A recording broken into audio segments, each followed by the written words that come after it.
What is going on, everybody? Spencer here with a brand new weekly video.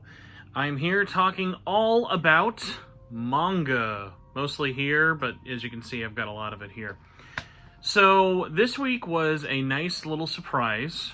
We had the first chapter of the Metaphor manga come out, which I knew about. They'd announced it a couple weeks back, and Atlus Games getting anime adaptations is nothing that crazy. What's crazy is a couple of factors. Number one, this is a worldwide simultaneous release. So we are getting new chapters every month. It's a monthly release, so it's not weekly. But every month in English and Japanese, and I'm sure a bunch of other languages as well, officially released, official translations, everything like that. And this was such a big deal that I'm someone who loves many series. I mostly read my manga, like, when it comes out physically in manga volume forms. That's how I read them.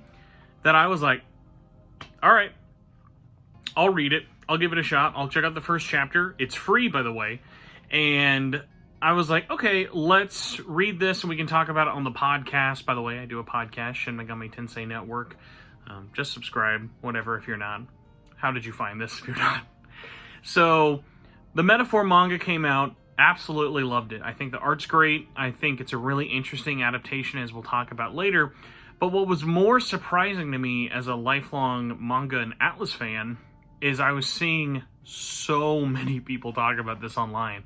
Facebook, Discord, Twitter, and I was like, wow, the Metaphor manga is really popping off. And it's not like we've had years of terrible manga adaptations from Atlus. In fact, we've had years of really good manga adaptations that Spencer has been yelling for everyone to read or buy or, for God's sakes, do anything.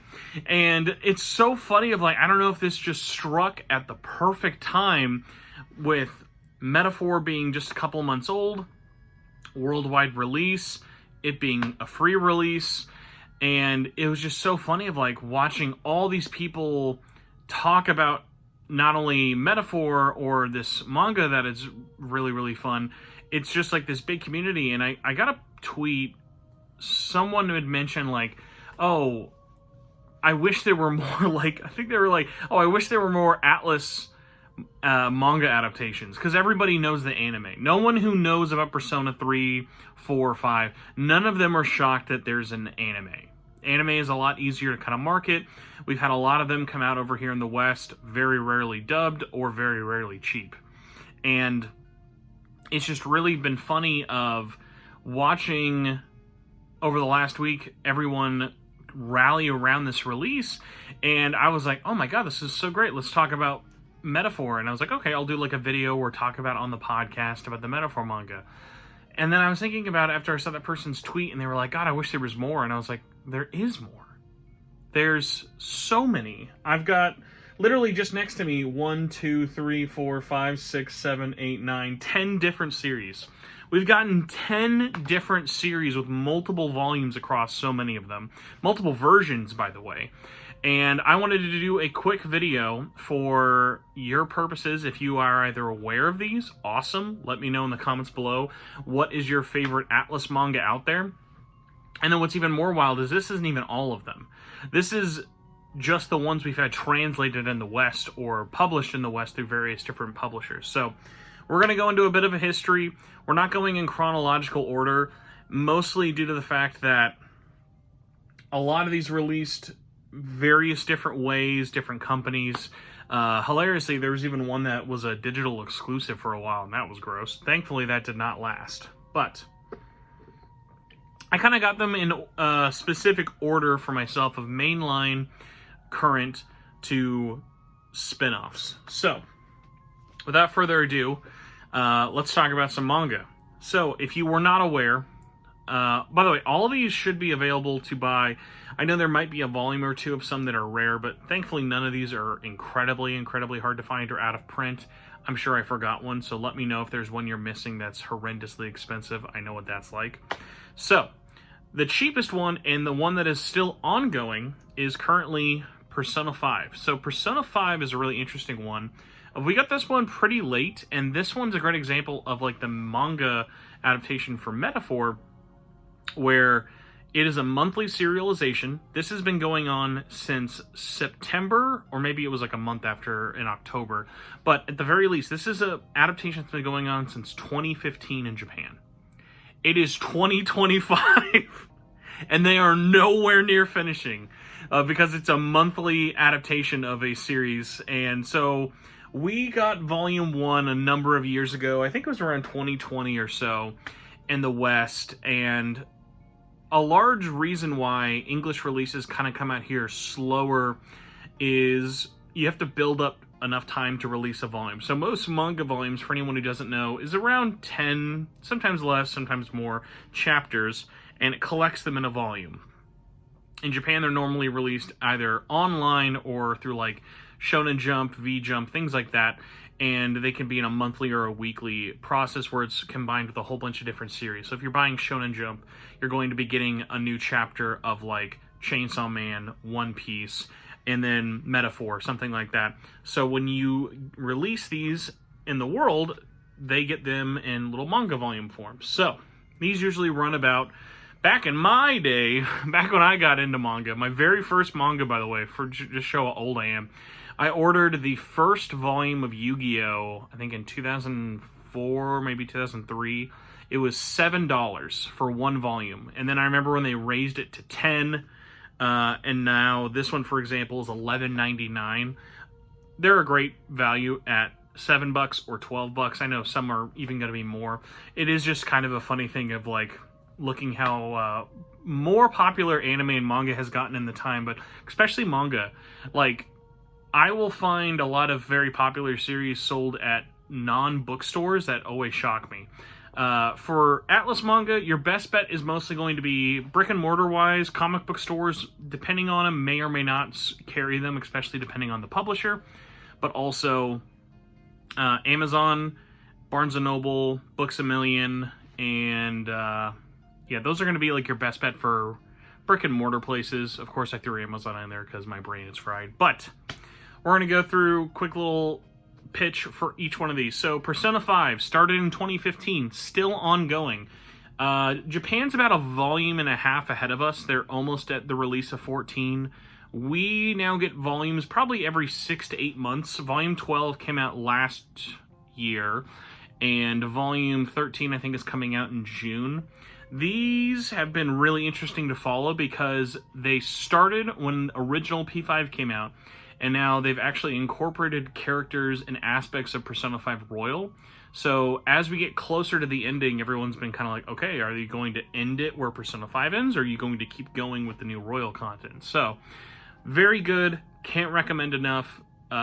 Really, really underrated series. Very few people talk about this, which is surprising with how popular Persona 5 is. Next up, from a different publisher. Oh, by the way, publisher-wise, I always like to give it a shout-out. This is the only one by Viz, to my knowledge. Yes, this is the only one by Viz. Viz is a very big publisher of manga in the West. They're the only ones who have published that. All the rest of these are by other companies like Persona 3. We've got Persona 3 Volume 3 right here. And this was published by Udon. Udon books, for comparison, are a little bit bigger.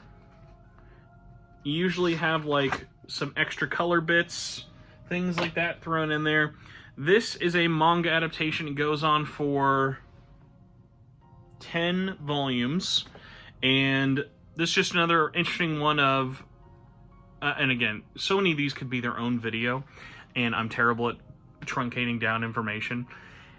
The thing I really like about these manga adaptations are comparing them to the games, the movies, the anime, of what's the same, what's different, what's the characters' names, how are they changing events in the dungeons versus how did you meet this character, how did you meet this social link, things like that. Obviously, the art is always a really fun one.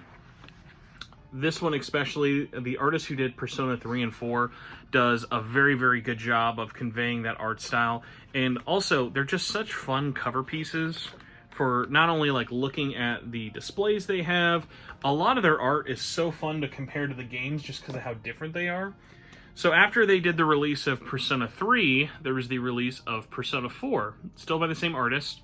This one, and I don't think I actually said the price, but Udon books are usually about 14 to 15, maybe even 16 bucks a pop.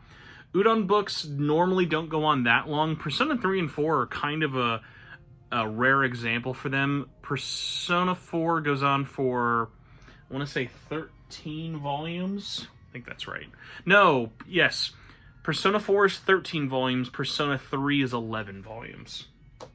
Udon has done a really good job, by the way, of reprinting these. So they've been out of stock. A couple, especially pre-pandemic, some of them were hard to find or only really had one print run. Udon does a really good job of, if something's out and it's kind of popular or harder to find, they will reprint it because they still have the rights for it. Why make a bunch of other people money on the secondhand market if they can just reprint it and make some more? Next up, we've got, kind of moving away from the mainline series, we've got spin-offs. So, one that I begged for, and I mean begged for years, was Persona 4 Arena Ultimax.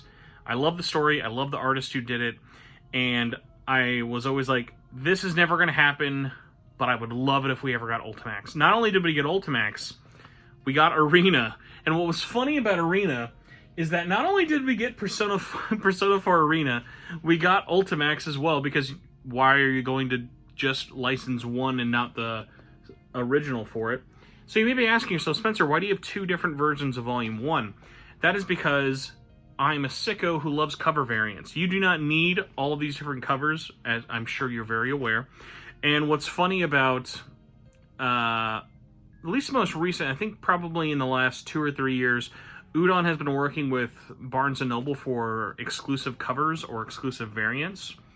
And what's cool about it is they will have different versions. This one is sealed. I've opened them up before. This is just an extra sealed copy I have. It's the exact same book as this. This is the original Japanese cover. This one, for example, normally they're brand new art. This one is just a reused piece of promotional art from Arena. And it comes with a poster, different art, nothing that crazy. We'll go to Ultimax as an example, though. Ultimax is fun because Ultimax, every one of the Barnes & Noble covers are brand new art. Like, for example, this one has got Labris on the back, Narukami on the front, and then here is the original cover for Volume 4 with Shomi Nizuki on the back. So what's funny about these is I was such a huge fan of this manga for the longest time, always really, really wanting it. Was even wilder was not only did we finally get this in English, as a huge fan of Arena, what was crazy was then getting brand new art for this in like 2022, 2023, whenever these came out. And yeah, because like these came out back in 2018. So like this is super niche, something really, really out there I was never expecting to see. Like a fighting game spinoff to Persona 4 that somehow has the best story of the entire of the entire game. Like, the story in Arena is not why you're playing those games. The story in the manga adaptation is very, very well done. And not all adaptations are perfect. I would say a good example is actually the original Persona 4 Arena story. I think the adaptation is pretty standard boilerplate. They do some funny things of, like, playing with perspectives, playing with, like, who's kind of the person we're going to give the focus to them, the story, especially because Arena doesn't really have a linear story. There's a linear plot that progresses through the whole thing, but there's not like a main protagonist. You're switching perspectives a lot and things like that. Ultimax is a lot more kind of focused, but the nice thing is it also has a lot of story that they flesh out only in the manga. So if you're someone like me who really likes Shomi Nizuki and wanted more, not only information about them as a character, but also more information about their backstory or their origins, cannot recommend that enough. Oh yeah, these are actually completed. So Ultimax is only 4 volumes long, and then Persona 4 Arena is 3 volumes long.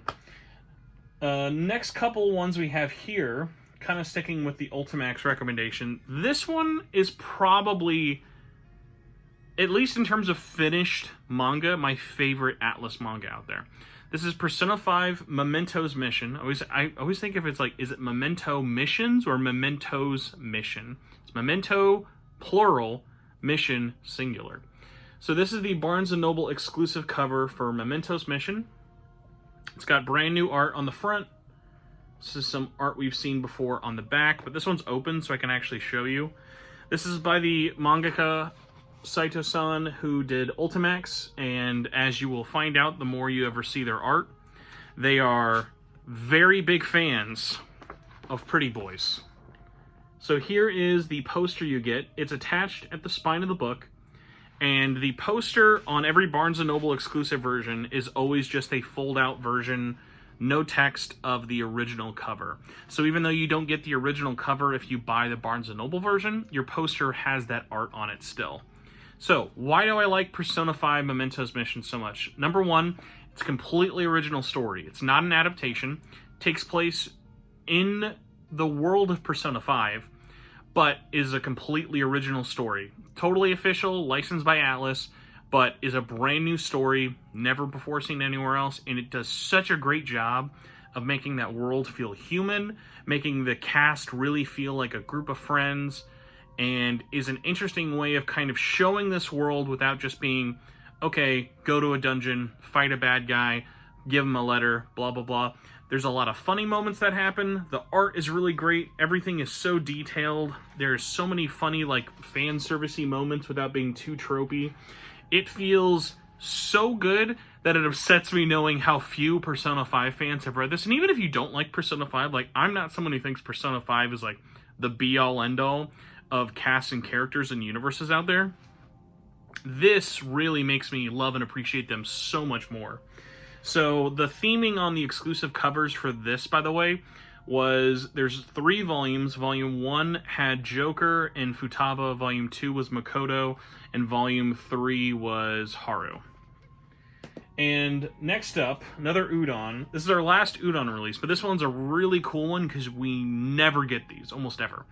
This is a Persona 5, here, I'll read the whole title. Persona 5 Comic a la carte. This is by Udon.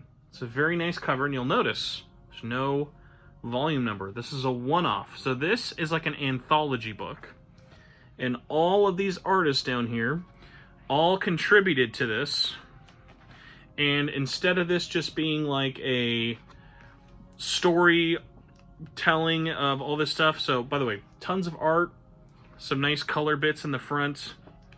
This is just one-offs, one-shots, some serious, some goofy, some 4-shot panels as well. Taking the cast, taking the world of Persona 5, and these anthology books are very popular and very common in Japan. The tricky part is we almost never get these in the West. Even like really, really popular series, like I know there's a bunch for like things like Fire Emblem or other things out there in the West, like we very rarely get these anthology books because they're such a licensing rights nightmare. You have to find out who published these in Japan. You have to find out who has the rights. You have to get all the rights as well from the artists if they're not working with a publisher, or is it official? Some of them are official, some of them aren't.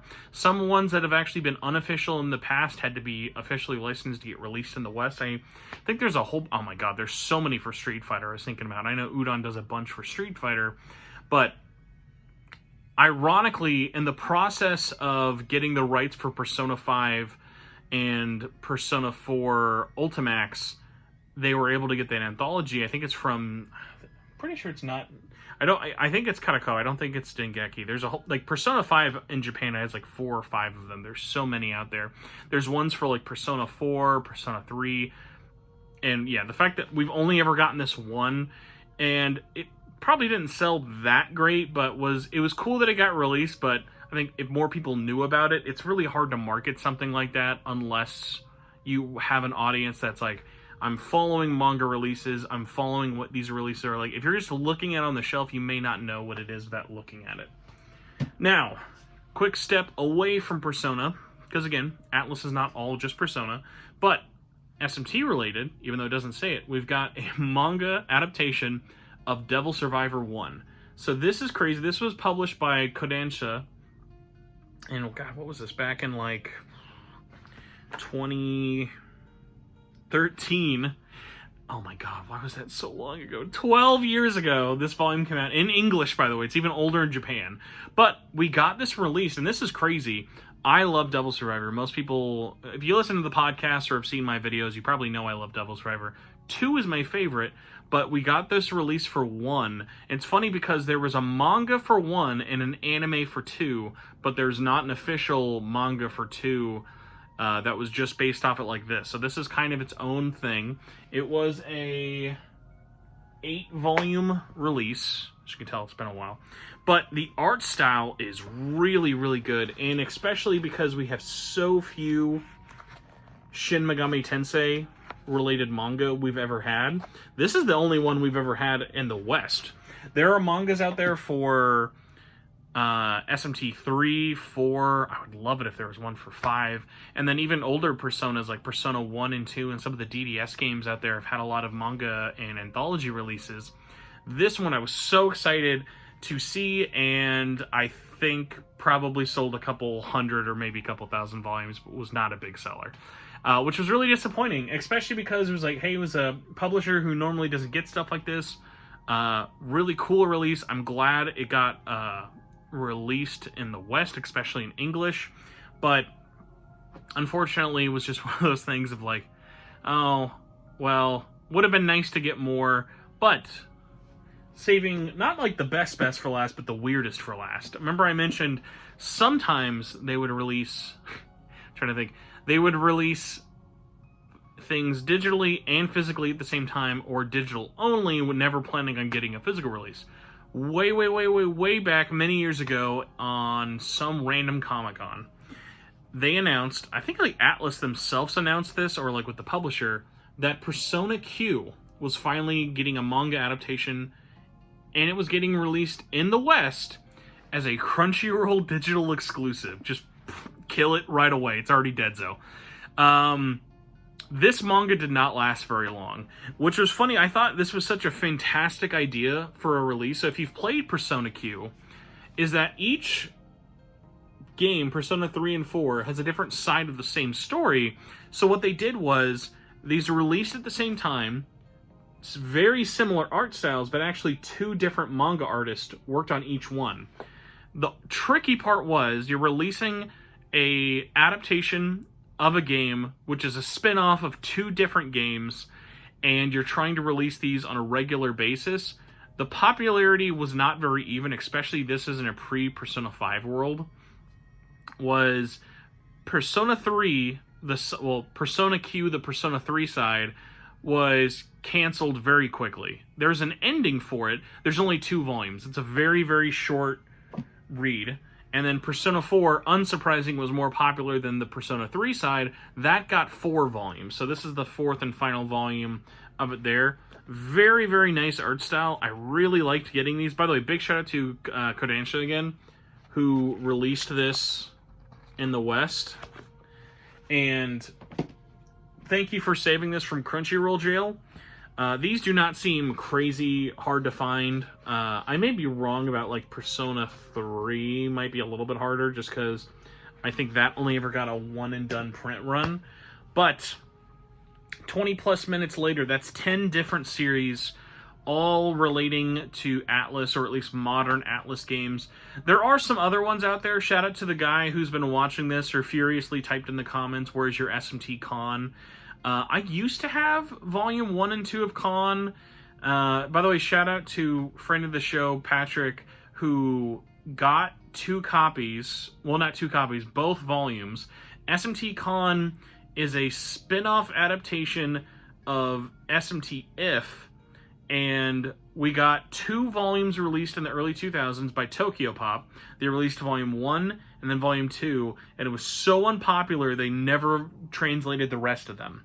So, much like with the Zash Bell manga, we will never get those officially released in English. They did release in other parts of the world. I think there's a complete French run as well.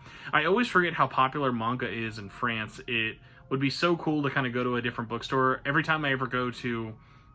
Oh my gosh, I remember when I went to Kinokuniya for the first time in Chicago, and I got to see not like a real Asian bookstore, but like a real kind of like Japanese-focused import bookshop. I was like, spend the rest of my day in here. So, thank you for letting me rant about manga for way too long. Did you learn anything new? Are you interested in any of these? Do you have any of these? Let me know in the comments below. There are some other Atlus manga out there if you'd be curious about me talking about more, or if there are ones you want out there that I didn't include. I know a lot of people really want, like I said, there's SMT4 manga, there's the Persona 1 manga is very, very good. Do not be shy. Tell these publishers you want these books. They are expensive to get the rights to and publish over here. Manga is still bigger than ever. If we're living in a world where Spencer can be a tiny part of the very, very, very vocal minority of Ultimax fans out there, and we can get, like, the fighting game spinoff happening, doesn't mean anything else is ever off the table, unless specifically said otherwise. So, hopefully you enjoyed this talk of me rambling for way too long about manga. As you can tell, very tired. It's been a long day, but I was really wanting to talk about this, so check these out. Let me know what you think. Have you been reading the Metaphor manga? Are you excited about that? Are you sad we have to wait till 2026 to get a Volume 1 release? I know I am. But let me know in the comments below. Did you like a video like this? What other videos do you want to see in the future? Do you want to say hi to little Beano in the back? Just give me a comment. Any comment, a like, even if you're already subscribed, I cannot tell you enough how much it helps. Would love to make 2025 be the year of getting 7K. Let's see if we can make it happen. Until then, thank you all so much. Say goodbye to this weird pretty boy Joker face. Goodbye!